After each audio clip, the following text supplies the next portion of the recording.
Allez, c'est parti. Salut, c'est Marion Richard. Bienvenue sur cette chaîne Marion Richard, mon beau projet. Ici, je te parle depuis mon canapé, puis mon pyjama, ma bouillotte, mon petit thé du soir. Et en fait, je pense que je vais mettre un titre à cette vidéo. Ça sera un truc du style et comment, Marion, comment oses-tu faire des vidéos en pyjama? En fait, c'est un concept, tu vois. C'est un concept et je vais te laisser un peu chercher sur internet et te laisser me dire dans les commentaires à qui ça fait penser ce concept. Si je te dis que le gars il fait du marketing en slip dans sa chambre d'hôtel, à qui ça te fait penser? Un marketeur qui t'apprend à vendre et à faire de l'argent en slip. Bon, moi c'est une inspiration, on va dire. C'est le pyjama du soir. Comment oses-tu faire des vidéos, Marion? C'est une question qu'on peut tourner en fait de plusieurs manières différentes, quoi. Ça peut être la critique, ça peut être enfin, comment tu oses, toi qui n'es personne, toi qui fais pas l'effort de t'habiller, de te maquiller, toi qui fais pas l'effort d'avoir un beau décor, une lumière professionnelle, etc. Et ça peut être aussi, mais comment est-ce que tu fais pour oser? Parce que moi, j'y arrive pas. Ça, c'est le bon côté. Et ça peut vraiment s'entendre des deux façons, en fait, hein. Et moi, j'ai envie de répondre donc à la personne qui se demande, mais comment est-ce que tu trouves comment est-ce que tu trouves le cran? Comment est-ce que tu trouves l'énergie? Comment est-ce que tu trouves le courage? Comment est-ce que tu trouves l'inspiration? Comment ça se passe, quoi? Pour que tu te lâches comme ça sur des vidéos sur YouTube, alors que, on est bien d'accord, personne ne me les a demandées, hein. C'est quand même un truc que je fais de ma propre initiative, d'abord parce que ça me fait plaisir. Et la question c'est aussi, mais comment oses-tu trouver ton plaisir là-dedans, alors que personne ne te l'a demandé? Et ça, c'est un des premiers trucs, tu vois, que que je peux te poser, c'est que c'est complètement irrelevant en anglais, je sais pas ce que c'est en français. C'est complètement inapproprié, enfin je sais pas comment on peut dire en français, d'une manière générale dans la société, de faire quelque chose sans que personne te l'ait sollicité, te l'ait demandé. Et de prendre une initiative à partir de toi-même. Et bien sûr, d'en assumer les conséquences. La plupart du temps, on se cache derrière des choses qui nous ont été demandées. Alors ça commence dans l'enfance, on attend que nos parents nous demandent de faire quelque chose, sinon on ne prend pas d'initiative. Après, ça sera l'école, après c'est, je sais pas, le groupe de copains, on va suivre, après ça va être le patron. Et toute sa vie, on attend de répondre à des demandes extérieures, et on n'écoute jamais l'appel intérieur, et surtout on ne prend pas le risque de... de faire quelque chose de notre propre chef. Et donc ça peut être, mais comment est-ce que tu oses faire ça alors que c'est pas l'usage, quoi, et que on nous a appris autre chose, en fait. On nous a complètement éduqués à être dans la réponse et pas être des initiateurs. Et donc du coup, dans notre société, en général, les initiateurs sont peu nombreux, hein. Et bien sûr, comme un initiateur est visible, parce que d'abord il est peu nombreux, enfin ils sont peu nombreux, donc chaque initiateur devient visible, puisque c'est une minorité. Chaque personne qui fait quelque chose de sa propre initiative se fait remarquer, déjà. Et puis aussi parce que tu te fais voir, tu te montres. Voilà, tu te montres. Mais ça peut être un truc tout simple, hein, c'est pas forcément faire des vidéos sur YouTube et être sur Internet, ça peut être quelque chose de plus traditionnel. Par exemple, à partir du moment où tu as un commerce, par exemple, c'est un truc tout bête, hein, c'est vieux comme, c'est vieux comme la civilisation, ça. Tu décides d'avoir un commerce et d'avoir une vitrine avec ton nom sur la boulangerie Richard, tu vois. Et qu'est-ce qui se passe? Tu as mis ton nom sur ta vitrine, tu es visible, tu es identifié. Dans tout le village, Tu fais partie des gens qui se sont mis en avant, qui ont pris une initiative. Voilà, donc forcément, qu'est-ce qui se passe? Au bout de quelques temps, quand le village grandit peut-être, et qu'est-ce que tu deviens? Tu deviens un commerçant qui est un notable de ton village. Logique. Tu as pris des risques, tu as pris des responsabilités, tu t'es montré, tu as pris des initiatives de ton propre chef. Et il se passe ce qui doit se passer, c'est que tu continues à faire ça, tu continues à prendre des initiatives, tu continues à aider ta communauté, etc. Donc, la contrepartie, c'est aussi que tu dois prendre tes responsabilités. Donc, quand tu te plantes, quand tu fais quelque chose qui n'est pas super réussi, et aussi tu te soumets aux critiques, nécessairement des gens qui te regardent, qui te voient. Et d'ailleurs, les gens qui critiquent le plus durement sont bien souvent ceux qui ne sont pas des initiateurs. Ceux qui ne comprennent pas le risque qu'on prend à être un initiateur. Donc pour eux, c'est très facile en fait de critiquer, de trouver qu'il y a des choses qui sont mal faites, qui pourraient être améliorées, parce qu'ils n'ont jamais été dans la position de prendre cette responsabilité, de prendre ces risques.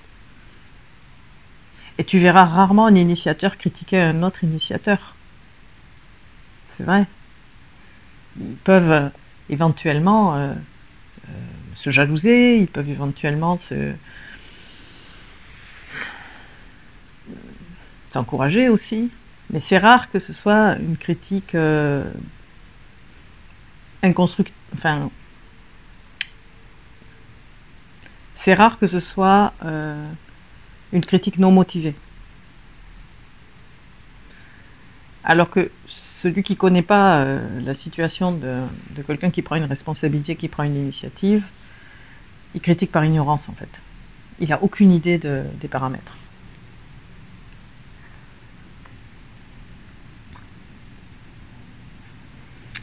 Alors, comment oses-tu faire des vidéos? Comment oses-tu parler sur YouTube aux gens? Alors j'ai quand même préparé quelque chose.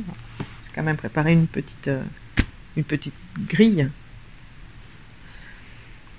En fait, je parle parce que j'ai décidé de parler de ce qui me passionne et j'ai décidé de parler de ce qui me traverse, ce qui traverse ma vie, qui m'enrichit et j'ai envie de partager avec toi.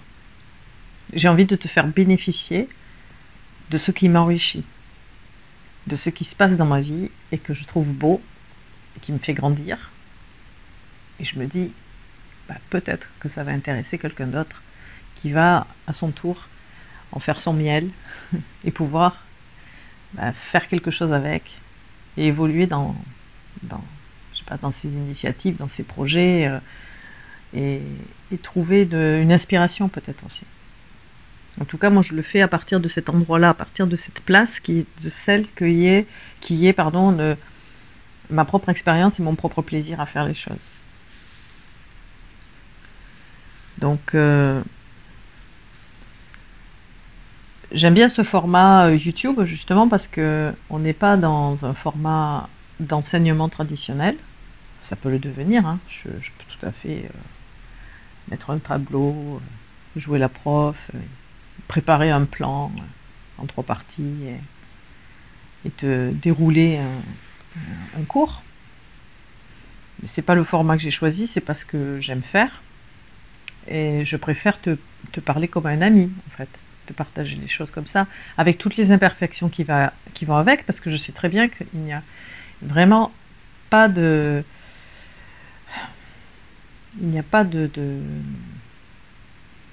recherche à ce niveau-là chez moi. Il n'y a pas de recherche technique, il n'y a pas de recherche d'avoir un discours hyper encadré.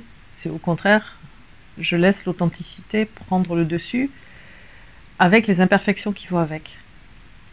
Mais j'ai compris, parce que c'est aussi ce que j'expérimente en tant qu'internaute, quand je visionne des contenus fabriqués par d'autres personnes. Moi, ce que j'aime, c'est de rencontrer la personne, c'est l'authenticité, c'est de savoir vraiment ce qu'elle a traversé et comment son expérience m'enrichit. Et donc, voilà, c'est ce que j'ai envie de partager à mon tour. Et je me dis qu'il y aura peut-être des gens pour qui ça sera ça aussi, qui auront aussi envie de juste de partager cette expérience et de la recevoir. Donc ça, c'est l'endroit d'où je pars pour faire les vidéos, tu vois. Je pars de ça. Je pars de moi, en fait. Et ça me donne l'énergie d'oser. Alors,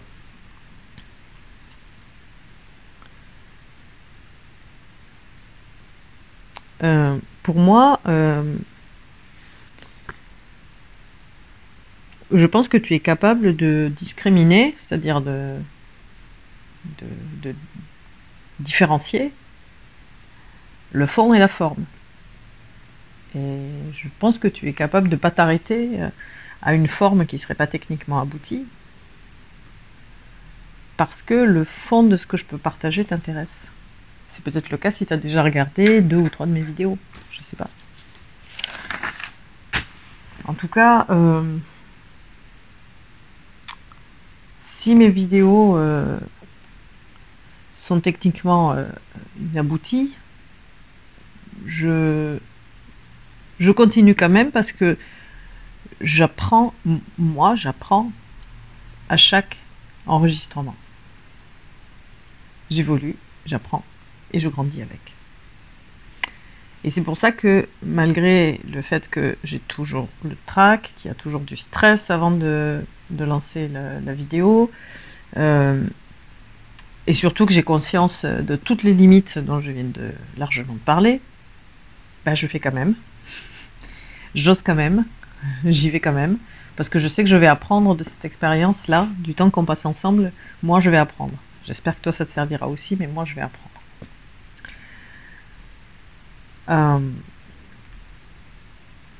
J'aime bien l'idée qu'on se parle entre amis, en fait. J'aime beaucoup ça. Et même si je suis donc un peu fatiguée, en pyjama chez moi, ce que j'aime, c'est que je fais quand même cette vidéo, parce que je me suis engagée à la faire. Donc il y a quand même une force de s'engager auprès d'une communauté de gens et de leur dire, voilà, à partir de maintenant, je vais faire une vidéo par semaine, ce qui est le cas en ce moment. Je vais la publier le mercredi. Donc ça m'oblige à une discipline. Je fais aussi des petites capsules vidéo tarot tous les jours sur Instagram. Donc c'est une autre discipline. Et j'apprends énormément de cette discipline-là, en fait.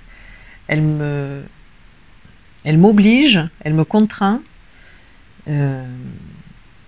Et elle m'invite à creuser, en fait, en moi des ressources que je ne pensais pas avoir.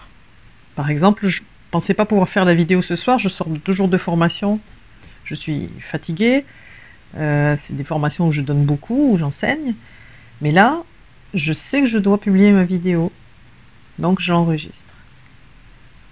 Peut-être qu'il y a des gens qui attendent maintenant mes vidéos du mercredi, peut-être qu'il n'y a personne, mais s'il y a une seule personne qui attend ma vidéo du mercredi, au moins, je l'aurai faite, et je serai fière de moi. Je serais fière d'avoir osé faire une vidéo en pyjama avec mon thé, alors que, voilà, a priori, ça ne sera pas la meilleure de ma collection, mais je l'aurais faite.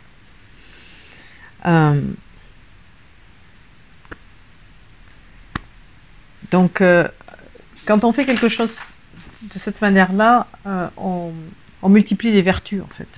On multiplie les vertus.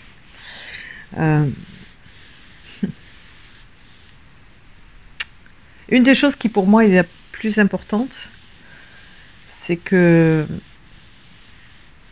j'aime communiquer sur ce média. J'aime beaucoup communiquer sur YouTube, parce que c'est un média où je consomme pas mal de contenu, et parce que j'ai le loisir de pouvoir longuement m'exprimer en toute liberté. Bon, je sais très bien que moi mes sujets ne sont pas polémiques, donc je ne prends pas le risque d'être censurée. Et ce format libre me convient parfaitement. Ensuite, il y a un certain anonymat quand on démarre sur YouTube, que je trouve assez confortable finalement, parce que ça permet de faire des erreurs. Ça permet de se planter, de réessayer encore, de réessayer, de recommencer. Tu peux mettre des vidéos qui sont trop mauvaises en privé. Les gens les voient plus. Et puis, si tu en as une qui marche bien, ben, ça fait plaisir, quoi. Ça veut dire que tu as rencontré des gens. Et c'est ça. C'est ça que je souhaite, en fait. C'est d'abord rencontrer des humains. C'est lire des commentaires, avoir des gens qui, éventuellement, écrivent. Et c'est ce qui me motive. Alors, tout ça, c'est pour vraiment te partager comment moi je ressens le fait d'oser faire des vidéos. Et sincèrement, si ça peut t'inspirer, vas-y, quoi. Si tu hésites, n'hésite plus. Ça sert à quoi d'hésiter et de regarder Marion faire une vidéo en pyjama sur son canapé? Tu vois? Fais-le. Et peut-être que toi, en plus, tu auras un beau vêtement, une belle lumière, bien préparer ton script, tu seras pas crevé, tu seras, je sais pas, bien apprêté, bien coiffé. Et ça sera complètement différent. Mais peut-être que c'est la vidéo un peu pourrie là, de Marion qui t'aura inspiré à le faire. Et rien que pour ça, je serais super contente. J'aimerais vraiment partager ça là, cette fois-ci. C'est que on est libre sur Internet d'être authentiquement qui on est. Il n'y a aucune obligation de ressembler à une vedette d'Internet, une vedette des médias. C'est même à la rigueur pas forcément le meilleur chemin, tu vois.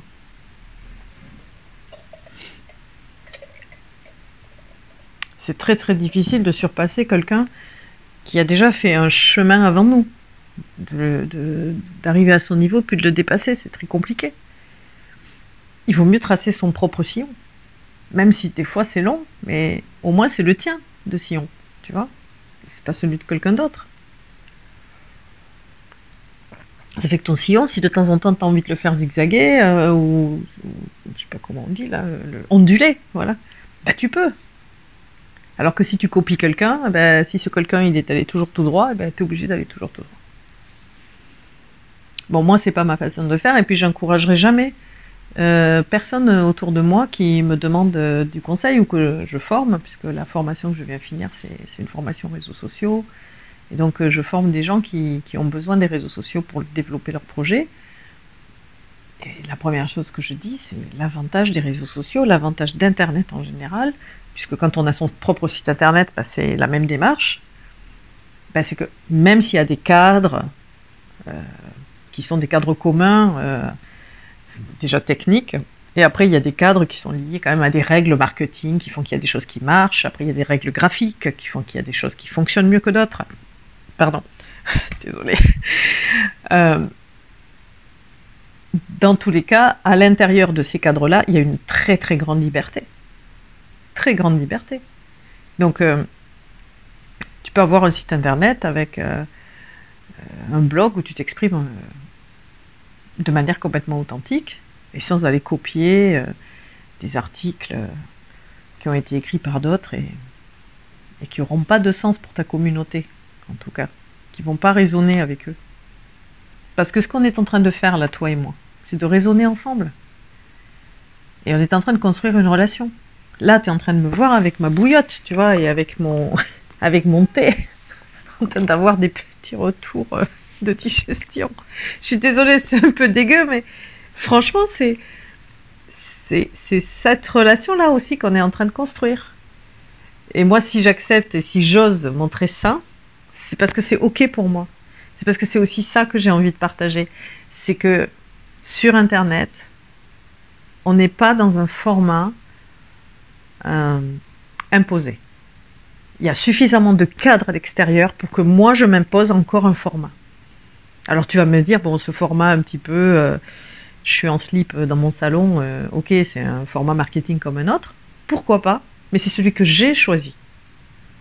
Et donc je l'assume. Ok ? Alors, bon, je vais pas faire le concept vidéo en pyjama, quoique pendant l'hiver, c'est cool d'avoir la bouillotte et le thé chaud. Et de ne pas être allé chercher, j'ai pas besoin d'aller chercher dans Toulouse un lieu abrité pour faire la vidéo. Donc pourquoi pas, peut-être ça va devenir le concept des vidéos en pyjama, auquel cas j'aurais eu raison d'oser, tu vois. Ose. Si tu as envie de faire des vidéos, tu oses. Bon, je vais te faire à Toulouse un petit atelier. Si tu es dans le coin, surtout n'hésite pas à venir. Un petit atelier, ose faire des vidéos sans être une youtubeuse beauté. Tuto beauté, tu vois. Comment est-ce que tu peux faire, enfin la thématique de l'atelier, ça va être ça, tu vois. C'est un atelier live, enfin où on se rencontre pour de vrai, hein, dans la vraie vie. Donc au salon de thé d'Isabelle, ça va se passer là, à patte d'oie. Je te mettrai les infos dessous. Et ça va être 3 heures d'atelier où on va travailler la vidéo, la spontanéité. Comment faire des vidéos sans devenir une youtubeuse tuto beauté. Voilà, si ça t'intéresse, tu peux me poser des questions dans les commentaires. Si tu as un avis sur ce que je viens de partager, surtout, tu y vas. Si tu trouves que ma vidéo est toute pourrie, surtout tu l'écris. Parce que je pense qu'elle est toute pourrie. Et en même temps, je pense qu'elle a beaucoup de valeur. Parce que, écoute bien ce que je te raconte en fait de cette histoire, c'est simplement que l'important c'est de partir de toi et de rencontrer quelqu'un d'autre en face. En termes marketing, on appelle ça le positionnement et aller rencontrer sa cible. Et c'est ce que j'ai fait pendant toute cette vidéo. Voilà, donc on se retrouve peut-être à Toulouse pour un prochain atelier. Sinon, on se retrouve mercredi prochain pour une prochaine vidéo. N'oublie pas de t'abonner si tu as envie de me retrouver sur mon pyjama, enfin sur mon canapé en pyjama à bouillotte la semaine prochaine. Ça rigolait, je ne sais pas du tout où je serai.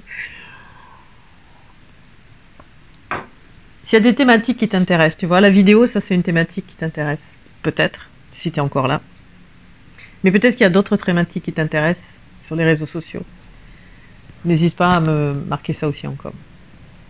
Ok, abonne-toi, pouce, cloche, enfin tout ce dont il y a besoin pour qu'on reste ensemble. On grandit ensemble. Ça, j'adore mon slogan. On grandit ensemble. Je grandis tellement avec toi. Je te remercie de me suivre sur mes réseaux sociaux. Je te remercie de commenter, de participer, de m'écrire. Et puis de venir aussi sur mes ateliers. Je t'embrasse. À bientôt.